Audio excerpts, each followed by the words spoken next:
प्रिय साथियों नमस्कार। साथियों, बहुत में एकत्व नामक यह व्याख्यान स्वामी विवेकानंद जी ने 3 नवंबर 1896 को लंदन में दिया था। यह भाषण स्वामी जी की विख्यात किताब ज्ञान योग में संकलित है। इसमें वे समझा रहे हैं कि विश्व में जो बहुत्व दिखता है, जो भिन्नताएं दृष्टिगोचर होती हैं, वस्तुतः वह केवल प्रतीत होती हैं। सभी भिन्नताओं के नीचे एकता का सूत्र वर्तमान है। एकत्व में ही बहुत्व प्रतीत होता है। साथियों, आपसे निवेदन है कि इस आध्यात्मिक ज्ञान की यात्रा में हमारे साथ अंत तक बने रहें। स्वयंभू ने इंद्रियों को बहिर्मुख होने का विधान बनाया है, इसीलिए मनुष्य सामने की ओर अर्थात विषयों की ओर देखता है, अंतरात्मा को नहीं देखता। अमृतत्व प्राप्ति की इच्छा रखने वाले किसी ज्ञानी ने विषयों से दृष्टि फेरकर अंतरस्थ आत्मा का दर्शन किया है। हम देख चुके हैं कि वेदों में हमें जगत के तत्व का जो पहला अनुसंधान मिलता है वह बाह्य विषयों को लेकर है। उसके बाद इस नवीन विचार का उदय हुआ कि वस्तु का वास्तविक स्वरूप बहिर्जगत के अनुसंधान द्वारा नहीं वरन बाहर की ओर से दृष्टि फिराकर अर्थात भीतर की ओर दृष्टि डालकर जाना जा सकता है। और यहां पर आत्मा का विशेषण स्वरूप जो प्रत्येक शब्द प्रयुक्त हुआ है वह भी एक विशेष भाव का द्योतक है।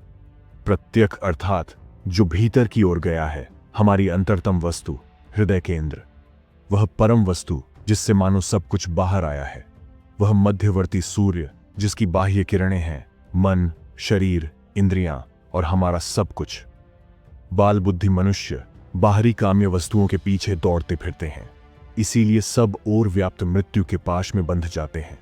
किंतु ज्ञानी पुरुष अमृतत्व को जानकर अनित्य वस्तुओं में नित्य वस्तु की खोज नहीं करते। यहां पर भी यही भाव प्रकट होता है कि सीमित वस्तुओं से पूर्ण बाह्य जगत में असीम और अनंत वस्तु की खोज व्यर्थ है।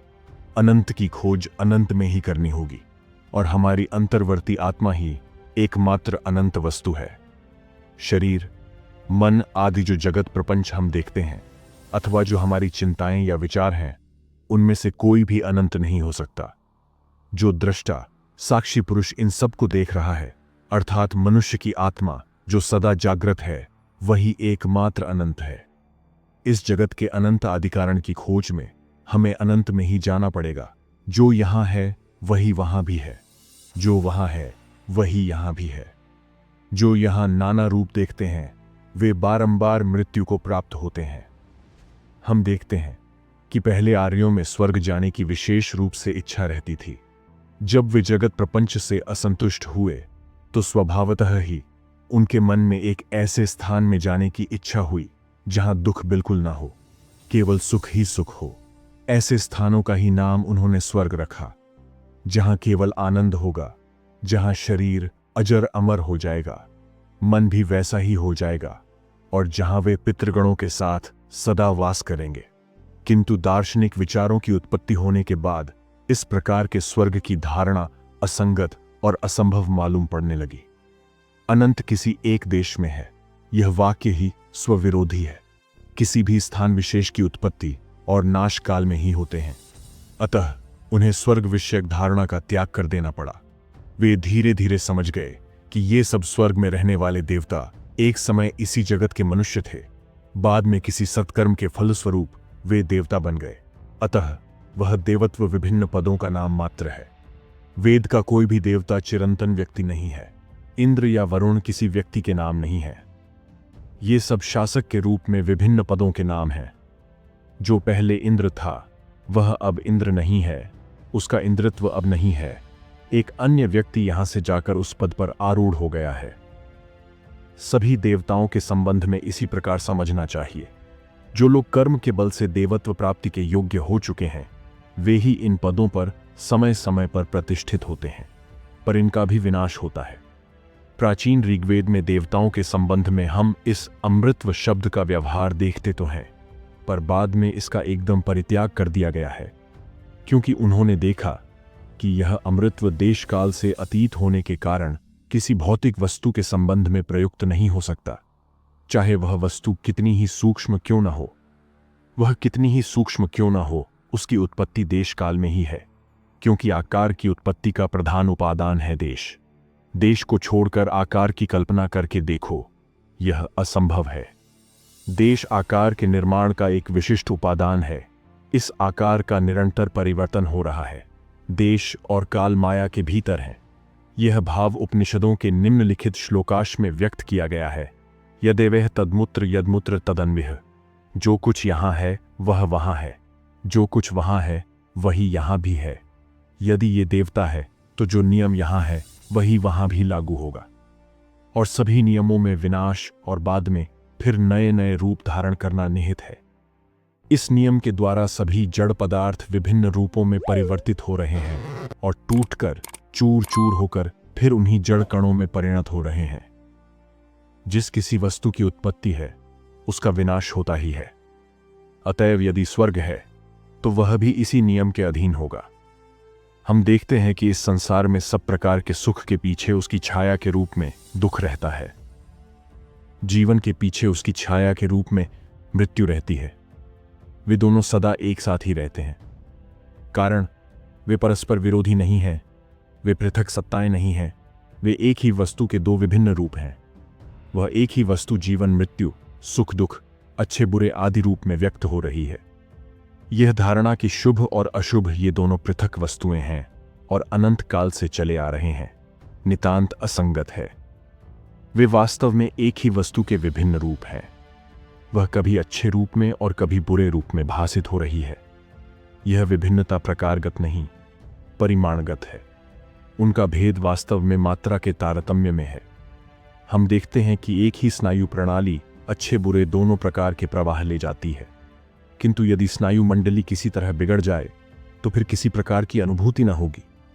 मान लो एक स्नायु में पक्षाघात हो गया, तब उसमें से होकर जो सुखकर अनुभूति आती थी वह अब नहीं आएगी और दुखकर अनुभूति भी नहीं आएगी। ये कभी भी दो नहीं होते, वे एक ही हैं। फिर एक हुई वस्तु जीवन में कभी सुख तो कभी दुख उत्पन्न करती है। एक ही वस्तु किसी को सुख तो किसी को दुख देती है। मांसाहारी को मांस खाने से अवश्य सुख मिलता है, पर जिसका मांस खाया जाता है उसके लिए तो भयानक कष्ट है। ऐसा कोई विषय नहीं जो सबको समान रूप से सुख देता हो। कुछ लोग सुखी हो रहे हैं और कुछ दुखी। यह इसी प्रकार चलता रहेगा। अतः यह स्पष्ट है कि यह द्वैत भाव वास्तव में मिथ्या है। इससे क्या निष्कर्ष प्राप्त होता है? मैं पहले व्याख्यान में कह चुका हूं कि जगत में ऐसी अवस्था कभी आ नहीं सकती जब सभी कुछ अच्छा हो जाए और बुरा कुछ भी न रहे। हो सकता है इससे अनेक व्यक्तियों की चिरपोषित आशा चूर्ण हो जाए, अनेक भयभीत भी हो उठे, पर इसे स्वीकार करने के अतिरिक्त मैं अन्य कोई उपाय नहीं देखता। हां, यदि मुझे कोई समझा दे कि वह सत्य है तो मैं समझने को तैयार हूं, पर जब तक बात मेरी समझ में नहीं आती तब तक कैसे मान सकता हूं? मेरे इस कथन के विरुद्ध ऊपर से युक्तियुक्त मालूम पड़ने वाला एक सामान्य तर्क यह है कि क्रम विकास की प्रक्रिया में अशुभ का क्रमशः निराकरण होता जा रहा है, और यदि यह निराकरण करोड़ों वर्ष तक चलता रहे तो एक ऐसा समय आएगा जब वह समस्त नष्ट होकर केवल शुभ ही शुभ शेष रह जाएगा। ऊपर से देखने पर यह युक्ति एकदम अकाट्य मालूम पड़ती है। भगवान करते यह बात सत्य होती, पर इस युक्ति में एक दोष है। वह यह कि वह शुभ और अशुभ को चिरंतन निर्दिष्ट सत्ताओं के रूप में लेती है। वह मान लेती है कि एक निर्दिष्ट परिमाण में अशुभ है। मान लो कि वह 100 है, इसी प्रकार निर्दिष्ट परिमाण में शुभ भी है, और यह अशुभ क्रमशः कम होता जा रहा है और केवल शुभ बचता जा रहा है। किंतु क्या वास्तव में ऐसा ही है? दुनिया का इतिहास इस बात का साक्षी है कि शुभ के समान अशुभ भी क्रमशः बढ़ ही रहा है। समाज के अत्यंत निम्न स्तर के व्यक्ति को लो, वह जंगल में रहता है, उसके भोग सुख अल्प हैं, इसलिए उसके दुख भी कम हैं। उसके दुख केवल इंद्रिय विषयों तक ही सीमित हैं। यदि उसे पर्याप्त मात्रा में भोजन न मिले तो वह दुखी हो जाता है। उसे खूब भोजन दो, उसे स्वच्छंद होकर घूमने फिरने और शिकार करने दो, तो वह पूरी तरह सुखी हो जाएगा। उसका सुख दुख केवल इंद्रियों में आबद्ध है। मान लो कि उसका ज्ञान बढ़ने लगा, उसका सुख बढ़ा रहा है, उसकी बुद्धि विकसित हो रही है। वह जो सुख पहले इंद्रियों में पाता था, अब वही सुख वह बुद्धि की वृत्तियों को चलाने में पाता है। अब वह एक सुंदर कविता पाठ करके अपूर्व सुख का स्वाद लेता है। गणित की कोई समस्या उसे अपूर्व सुख देती है। पर इसके साथ साथ उसकी सूक्ष्मतर नाड़ियां उन मानसिक पीड़ाओं के प्रति ग्रहणक्षम होती जाती हैं जिनकी कल्पना भी जंगली व्यक्ति नहीं कर पाता। एक साधारण सा उदाहरण लो। तिब्बत में विवाह नहीं होता, अतः वहां प्रेम जनित ईर्ष्या भी नहीं पाई जाती। फिर भी हम जानते हैं कि विवाह अपेक्षाकृत उन्नत अवस्था है। तिब्बती लोग पवित्रता के अत्युच्च सुख को, पतिव्रता पत्नी, पत्नीव्रती पति के विशुद्ध दाम्पत्य प्रेम के सुख को नहीं जानते, किंतु साथ ही सती स्त्री या संयत पुरुष की भयानक ईर्ष्या का भी वे अनुभव नहीं करते, अथवा किसी पुरुष या स्त्री के पतन हो जाने से दूसरे के मन में कितना भयानक दुख, कितना अंतर्दाह उपस्थित हो जाता है, यह भी वे नहीं जानते। एक ओर वे सुखी तो होते हैं, किंतु दूसरी ओर दुखी भी। तुम अपने देश की ही बात लो। पृथ्वी पर इसके समान धनी और विलासी देश दूसरा नहीं है, पर दुख कष्ट भी यहां किस प्रबल रूप में विराजमान है, यह भी देखो। अन्य देशों की अपेक्षा यहां पागलों की संख्या कितनी अधिक है। इसका कारण यह है कि यहां के लोगों की वासनाएं अत्यंत तीव्र, अत्यंत प्रबल हैं। यहां के लोगों को जीवन का स्तर सर्वदा ऊंचा ही रखना होता है। तुम लोग एक वर्ष में जितना खर्च कर देते हो, वह एक भारतीय के लिए जीवन भर की संपत्ति के बराबर है। फिर तुम उसे सादे जीवन का उपदेश भी नहीं दे सकते, क्योंकि यहां समाज उससे इतनी अपेक्षा करता है। यह सामाजिक चक्र दिन रात घूम रहा है। वह विधवा के आंसुओं और अनाथों के आर्तनाद के निमित्त नहीं रुकता। यहां सर्वत्र यही अवस्था है। तुम लोगों की भोग संबंधी धारणा काफी विकसित है। तुम्हारा समाज भी कुछ अन्यान्य समाजों की अपेक्षा अधिक सुंदर है। तुम्हारे पास विषय भोगों के साधन भी अधिक हैं, पर जिनके पास तुम्हारे समान भोगों की सामग्री नहीं है, उनके दुख भी तुम्हारी अपेक्षा कम है। इसी प्रकार तुम सर्वत्र देखोगे। तुम्हारे मन में जितना उच्च आदर्श होगा, तुमको सुख भी उतना ही अधिक मिलेगा, और उसी परिमाण में दुख भी। एक मानो दूसरे की छाया के समान है। अशुभ कम होता जा रहा है, यह बात सत्य हो सकती है, पर उसके साथ ही यह भी कहना पड़ेगा कि शुभ भी कम हो रहा है। किंतु क्या यह नहीं कहा जा सकता कि वास्तव में शुभ कम हो रहा है और अशुभ की वृद्धि तीव्र गति से हो रही है? सच तो यह है कि सुख यदि गणितीय क्रम, एरिथमेटिकल प्रोग्रेशन, बढ़ रहा है, तो दुख ज्यामितीय क्रम, जियोमेट्रिकल प्रोग्रेस से। इसी का नाम माया है। यह न आशावाद है न निराशावाद। वेदांत यह नहीं कहता कि संसार केवल दुखमय है, ऐसा कहना ही भूल है, और जगत सुख से परिपूर्ण है, यह कहना भी ठीक नहीं है। बालकों को यह शिक्षा देना भूल है कि यह जगत केवल मधुमय है, यहां केवल सुख है, केवल फूल हैं, केवल सौंदर्य है। हम सारे जीवन इन्हीं का स्वप्न देखते रहते हैं। फिर किसी व्यक्ति ने दूसरे की अपेक्षा अधिक दुख भोगा है, इसीलिए सबका सब दुखमय है, यह कहना भी भूल है। संसार बस इस द्वैत भावपूर्ण अच्छे बुरे का खेल है। वेदांत इसके साथ ही कहता है, यह न सोचो कि अच्छा और बुरा दो संपूर्ण पृथक वस्तुएं हैं। वास्तव में वे एक ही वस्तु हैं। वह एक ही वस्तु भिन्न भिन्न रूप से, भिन्न भिन्न आकार में आविर्भूत हो, एक ही के मन में भिन्न भिन्न भाव उत्पन्न कर रही है। अतएव वेदांत का पहला कार्य है ऊपर से भिन्न प्रतीत होने वाले इस बाह्य जगत में एकत्व की खोज करना। ईरानियों के उस स्थूल पुराने मत के अनुसार दो देवताओं ने मिलकर जगत की सृष्टि की है। शुभ देवता सारा शुभ ही करता है और अशुभ देवता सारा अशुभ करता है। यह स्पष्ट है कि ऐसा होना असंभव है, क्योंकि वास्तव में यदि इसी नियम से सभी कार्य होने लगे, तब तो प्रत्येक प्राकृतिक नियम के दो अंश हो जाएंगे। एक को तो एक देवता चलाएगा, और जब वह चला जाएगा तो उसकी जगह दूसरा आकर दूसरे अंश को चलाएगा। फिर यह मत स्वीकार करने में एक और कठिनाई यह है कि एक ही समय दो देवता कार्य कर रहे हैं। एक स्थान पर एक किसी का उपकार कर रहा है और दूसरे स्थान पर दूसरा किसी का अपकार कर रहा है। फिर भी दोनों के बीच सामंजस्य बना रहता है। यह किस प्रकार संभव है? निस्संदेह यह मत जगत के द्वैत तत्व को प्रकाशित करने की एक बहुत ही अविकसित प्रणाली है। अब इस सिद्धांत से कुछ अधिक उच्च और उन्नत सिद्धांत लो। यह जगत अंशतः शुभ और अंशतः अशुभ है। उसी तर्क से यह भी असंगत है। यह एकत्व का नियम ही है जो हमें हमारा आहार देता है तथा अनेकों को दुर्घटनाओं आदि से मार डालता है। अतएव हम देखते हैं कि यह जगत न आशावादी है न निराशावादी, वह दोनों का मिश्रण है, और अंत में हम देखेंगे कि सभी दोष प्रकृति के कंधों से हटाकर हमारे अपने ऊपर रख दिया जाता है। साथ ही वेदांत हमें बाहर निकलने का मार्ग भी दिखलाता है, किंतु अमंगल को अस्वीकार करके नहीं, क्योंकि वह तथ्य जैसा है उसका उसी रूप में विश्लेषण करता है, कुछ भी छिपाकर रखना नहीं चाहता। वह मनुष्य को एकदम निराशा के सागर में नहीं डुबा देता। फिर वह अज्ञेयवादी भी नहीं है। उसे इस सुख दुख का प्रतिकार मिला है, और यह प्रतिकार वह वज्र के समान दृढ़ नींव पर प्रतिष्ठित रखना चाहता है, किसी ऐसे असत्य के द्वारा बच्चे का मुंह और आंखें बांधकर नहीं, जिसे वह कुछ दिनों में पकड़ लेगा। मुझे याद है, जब मैं छोटा था, उस समय किसी युवक के पिता मर गए, जिससे वह बड़ा असहाय हो गया और एक बड़े परिवार का भार उसके गले पड़ गया। उसने देखा कि उसके पिता के मित्रगण ही उसके प्रधान शत्रु हैं। एक दिन एक पादरी के साथ साक्षात होने पर वह उनसे अपने दुख की कहानी कहने लगा, और वे उसको साड़ना देने के लिए कहने लगे, जो होता है अच्छा ही होता है, जो कुछ होता है अच्छे के लिए ही होता है। यह तो पुराने घाव को सोने के वरक से ढक देने का पुराना ढंग है। यह हमारी अपनी दुर्बलता और अज्ञान का परिचायक है। 6 मास बाद उस पादरी के घर एक संतान हुई। उसके उपलक्ष्य में जो उत्सव हुआ, उसमें वह युवक भी निमंत्रित था। पादरी महोदय भगवान की पूजा आरंभ करके बोले, ईश्वर की कृपा के लिए उसे धन्यवाद। तब वह युवक खड़ा हो गया और बोला, यह क्या कह रहे हैं? उसकी कृपा है कहां? यह तो घोर अभिशाप है। पादरी ने पूछा, सो कैसे?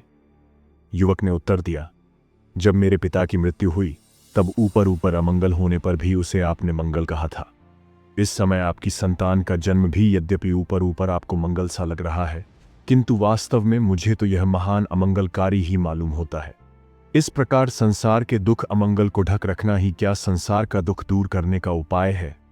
स्वयं अच्छे बनो, और जो कष्ट पा रहे हैं उनके प्रति दया संपन्न हो।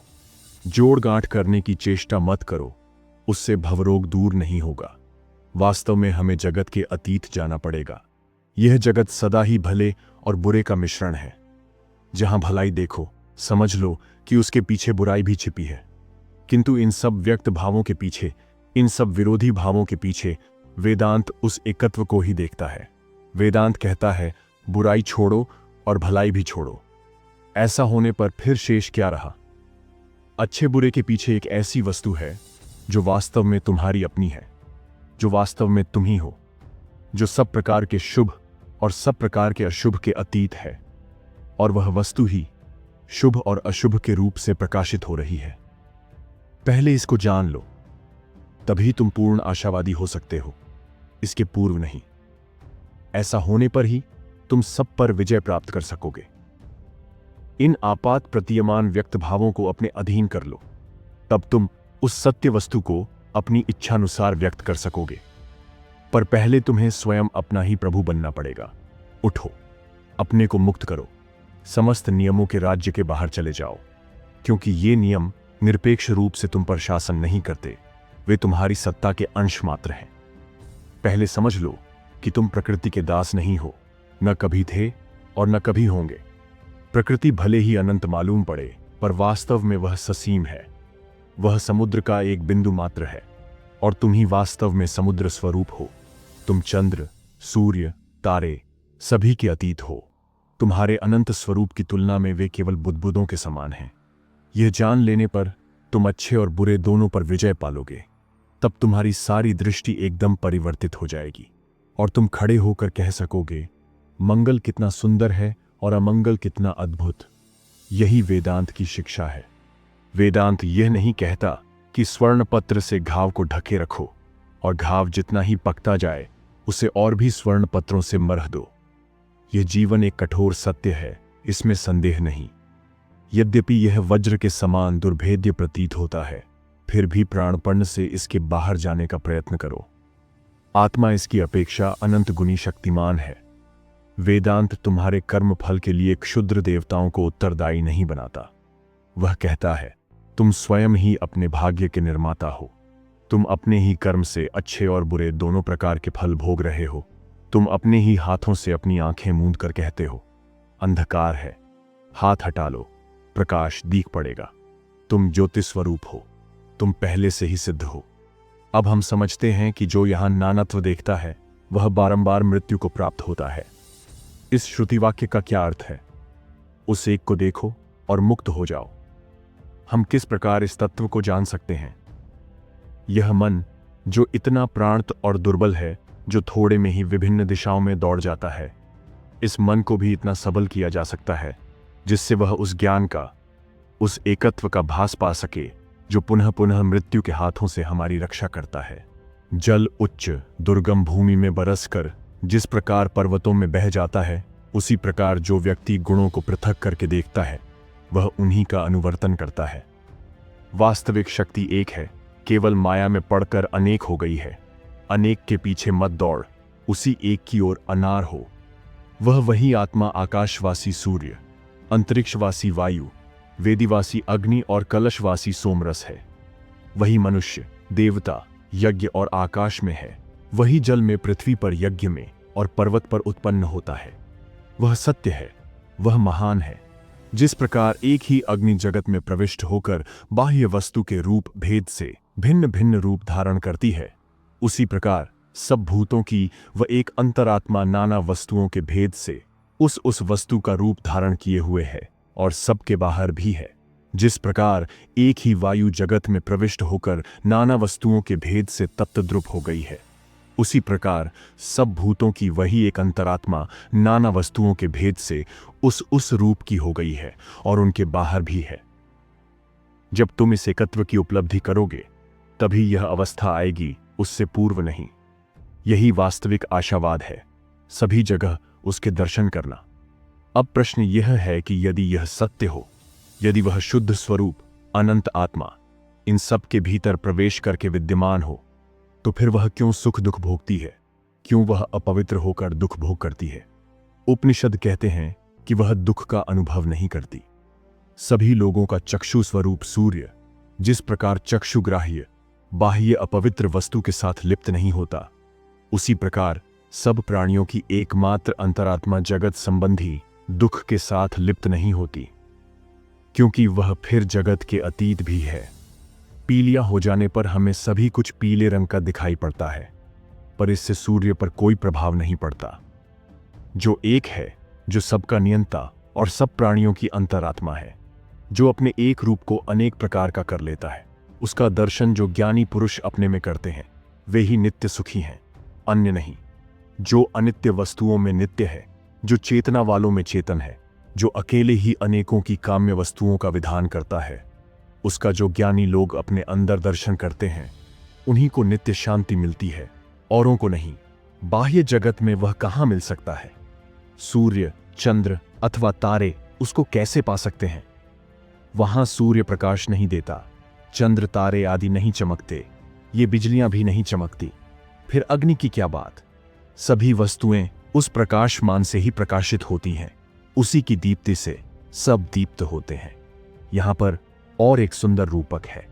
तुम लोगों में से जो भारत हो आए हैं और देखा है कि कैसे अश्वत्थ वृक्ष एक मूल से उद्गत होता है और काफी दूर तक फैल जाता है, वे इसे समझ सकेंगे।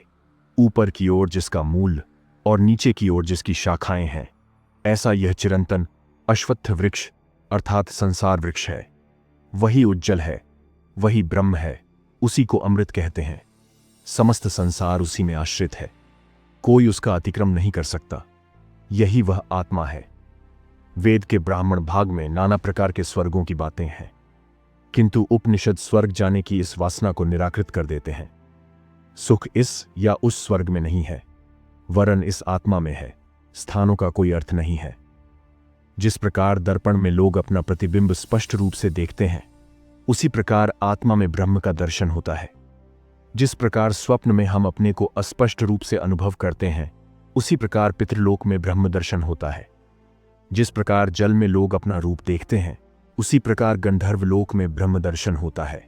जिस प्रकार प्रकाश और छाया परस्पर पृथक हैं, उसी प्रकार ब्रह्मलोक में ब्रह्म और जगत स्पष्ट रूप से पृथक मालूम पड़ते हैं, किंतु फिर भी पूर्ण रूप से ब्रह्म दर्शन नहीं होता। अतएव वेदांत कहता है कि हमारी अपनी आत्मा ही सर्वोच्च स्वर्ग है, मानवात्मा ही पूजा के लिए सर्वश्रेष्ठ मंदिर है। वह सभी स्वर्गों से श्रेष्ठ है। कारण इस आत्मा में उस सत्य का जैसा स्पष्ट अनुभव होता है वैसा और कहीं भी नहीं होता। एक स्थान से अन्य स्थान में जाने से ही आत्मदर्शन में कुछ विशेष सहायता नहीं मिलती। मैं जब भारतवर्ष में था तो सोचता था कि किसी गुफा में बैठने पर शायद खूब स्पष्ट रूप से ब्रह्म की अनुभूति होती होगी, परंतु उसके बाद देखा कि बात वैसी नहीं है। फिर सोचा जंगल में जाकर बैठने से शायद सुविधा होगी। काशी की बात भी मन में आई। असल बात यह है कि सभी स्थान एक प्रकार के हैं, क्योंकि हम स्वयं अपना जगत रच लेते हैं। यदि मैं बुरा हूं तो सारा जगत मुझे बुरा दिख पड़ेगा। उपनिषद यही कहते हैं। सर्वत्र एक ही नियम लागू होता है। यदि मेरी यहां मृत्यु हो जाए और मैं स्वर्ग चला जाऊं तो वहां भी मैं सब कुछ यही के समान देखूंगा। उसका रूप देखने की वस्तु नहीं, कोई उसको आंख से नहीं देख सकता। हृदय संशय रहित बुद्धि एवं मनन के द्वारा वह प्रकाशित होता है। जो इस आत्मा को जानते हैं वे अमर हो जाते हैं। जिन लोगों ने राजयोग संबंधी मेरे व्याख्यान पिछली गर्मियों में सुने हैं उनसे मैं कहता हूं कि वह योग ज्ञान योग से कुछ भिन्न प्रकार का है। जिस योग पर हम अब विचार कर रहे हैं वह मुख्यतया इंद्रिय नियंत्रण का है। जब सारी इंद्रियां संयत हो जाती हैं, जब मनुष्य उनको अपना दास बनाकर रखता है, जब वे मन को चंचल नहीं कर सकती, तभी योगी चरम गति को प्राप्त होता है। जो सब कामनाएं मृत्यु जीव के हृदय का आश्रय लेकर रहती हैं, वे जब नष्ट हो जाती हैं तब मनुष्य अमर हो जाता और यहीं ब्रह्म को प्राप्त हो जाता है। जब इस संसार में हृदय की सारी ग्रंथियां कट जाती हैं तब मनुष्य अमर हो जाता है। यही उपदेश है, यहीं, इसी पृथ्वी पर कहीं अन्यत्र नहीं। यहां कुछ और कहना आवश्यक है। साधारणतः लोग कहते हैं कि वेदांत, दर्शन और धर्म इस जगत और उसके सारे सुखों एवं संघर्षों को छोड़कर इसके बाहर जाने का उपदेश देते हैं, पर यह धारणा एकदम गलत है। केवल ऐसे अज्ञानी व्यक्ति ही जो प्राच्य चिंतन के विषय में कुछ नहीं जानते और जिसमें उसकी यथार्थ शिक्षा समझने योग्य बुद्धि ही नहीं है, इस प्रकार की बातें कहते हैं। प्रत्युत हम अपने शास्त्रों में पढ़ाते हैं कि वे अन्य किसी लोक में जाना नहीं चाहते। वे उन लोगों की यह कहकर निंदा करते हैं कि कुछ क्षणों तक वहां रो और हंसकर लोग मर जाते हैं। जब तक हम दुर्बल रहेंगे तब तक हमें स्वर्ग नरक आदि में घूमना पड़ेगा। जो कुछ सत्य है यही है और वह है मनुष्य की आत्मा। वे यह भी कहते हैं कि आत्महत्या द्वारा जन्म मृत्यु के इस अपरिहार्य प्रवाह को पार नहीं किया जा सकता। हां, सच्चा मार्ग पाना अत्यंत कठिन अवश्य है। पाश्चात्य लोगों के समान हिंदू भी कार्यकुशल हैं, पर दोनों की जीवन दृष्टि भिन्न है। पश्चिमी लोग कहते हैं एक अच्छा सा मकान बनाओ, उत्तम भोजन करो, उत्तम वस्त्र पहनो, विज्ञान की चर्चा करो, बुद्धि की उन्नति करो। इन सब में वे बड़े व्यावहारिक हैं। किंतु हिंदू लोग कहते हैं आत्मज्ञान ही जगत का ज्ञान है। वे उसी आत्मज्ञान के आनंद में विभोर होकर रहना चाहते हैं। अमेरिका में एक प्रसिद्ध अज्ञेयवादी वक्ता इंगरसोल है। वे एक अत्यंत सज्जन पुरुष हैं और एक बड़े सुंदर वक्ता भी।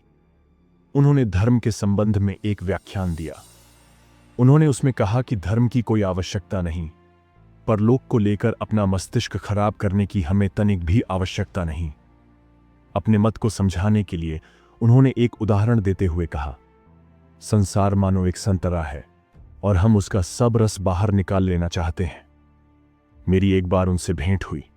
मैंने उनसे कहा, मैं आपके साथ सहमत हूं, मेरे पास भी फल है, मैं भी इसका सब रस निकाल लेना चाहता हूं, पर आपसे मेरा मतभेद है केवल इस फल को लेकर। आप चाहते हैं संतरा और मैं चाहता हूं आम।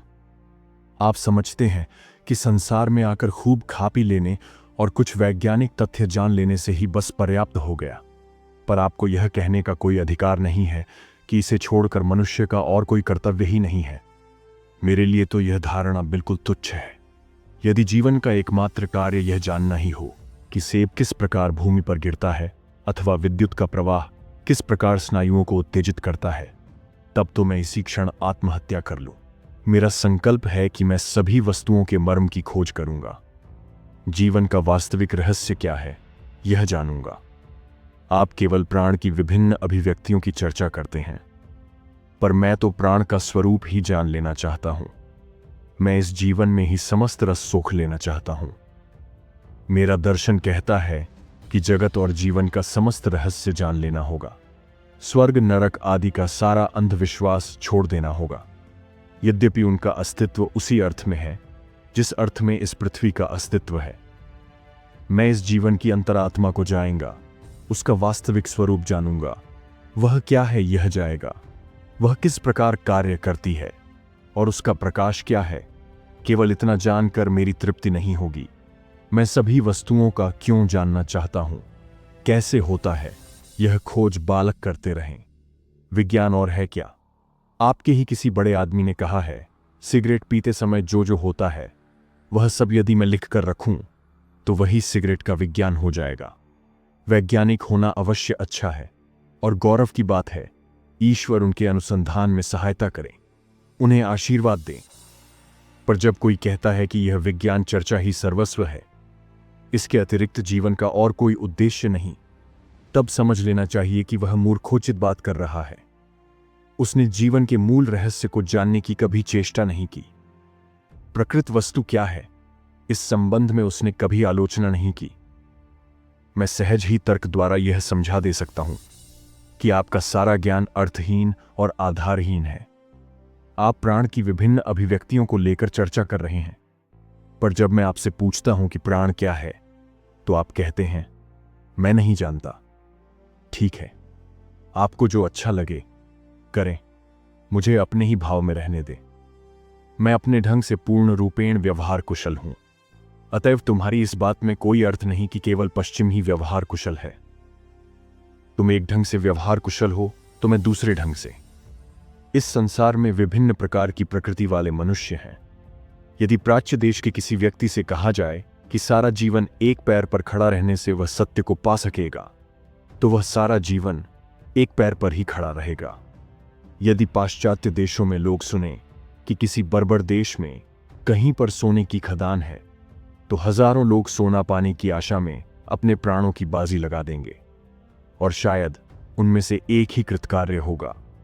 इस दूसरे प्रकार के मनुष्यों ने भी सुना है कि आत्मा नाम की कोई चीज है, पर वे उसकी मीमांसा का भार चर्च पर डालकर निश्चिंत हो जाते हैं।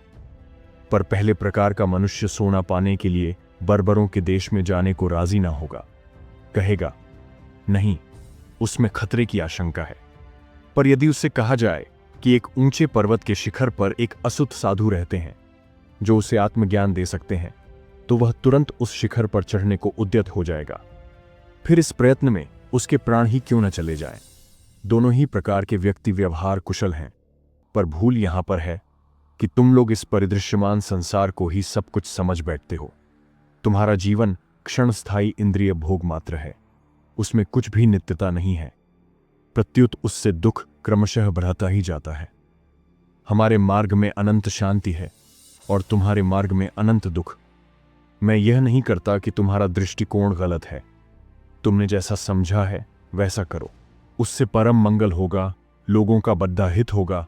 पर इसी कारण मेरे दृष्टिकोण पर दोषारोपण मत करो। मेरा मार्ग भी अपने ढंग से मेरे लिए व्यावहारिक है। आओ, हम सब अपने अपने ढंग से कार्य करें। भगवान करते हम दोनों ही ओर समान रूप से कार्य कुशल हो सकते। मैंने ऐसे अनेक वैज्ञानिक देखे हैं जो विज्ञान और अध्यात्म तत्व दोनों में समान रूप से व्यावहारिक हैं, और मैं आशा करता हूं कि एक समय आएगा जब समस्त मानव जाति इसी प्रकार व्यवहार कुशल हो जाएगी। मान लो एक पतीली में जल गर्म होकर उबलने आ रहा है, उस समय क्या होता है? इस बात की ओर यदि तुम ध्यान दो तो देखोगे कि एक कोने में एक बुदबुद उठ रहा है, दूसरे कोने में एक और उठ रहा है। ये बुदबुद क्रमशः बढ़ते जाते हैं और अंत में सब मिलकर एक प्रबल हलचल उत्पन्न कर देते हैं। यह संसार भी ऐसा ही है। प्रत्येक व्यक्ति मानो एक बुदबुद है और विभिन्न राष्ट्र मानो कुछ बुदबुदों की समष्टि है। क्रमशः राष्ट्रों में परस्पर मेल होता जा रहा है, और मेरी यह दृढ़ धारणा है कि एक दिन ऐसा आएगा जब राष्ट्र नामक कोई वस्तु नहीं रह जाएगी। राष्ट्र राष्ट्र का भेद दूर हो जाएगा। हम चाहे इच्छा करें या न करें, हम जिस एकत्व की ओर अग्रसर हो जा रहे हैं वह एक दिन प्रकट होगा ही। वास्तव में हम सब के बीच भ्रातृ संबंध स्वाभाविक ही है, पर हम सब इस समय पृथक हो गए हैं। ऐसा समय अवश्य आएगा जब ये सब भेदभाव लुप्त हो जाएंगे। प्रत्येक व्यक्ति वैज्ञानिक विषय के ही समान आध्यात्मिक विषय में भी तीव्र रूप से व्यवहार कुशल हो जाएगा, और तब वह एकत्व, वह समन्वय समस्त जगत में व्याप्त हो जाएगा। तब सारी मानवता जीवमुक्त हो जाएगी। अपनी ईर्ष्या, घृणा, मेल और विरोध में से होते हुए हम उसी एक की ओर संघर्ष कर रहे हैं। हम सबको लेती हुई एक वेगवती नदी समुद्र की ओर बही जा रही है। छोटे छोटे कागज के टुकड़े तिनके आदि की भांति हम इसमें बहे जा रहे हैं। हम भले ही इधर उधर जाने की चेष्टा करें, पर अंत में हम भी जीवन और आनंद के उस अनंत समुद्र में अवश्य पहुंच जाएंगे। प्रिय साथियों, आशा करता हूं कि आपको यह प्रस्तुति पसंद आई होगी। धन्यवाद।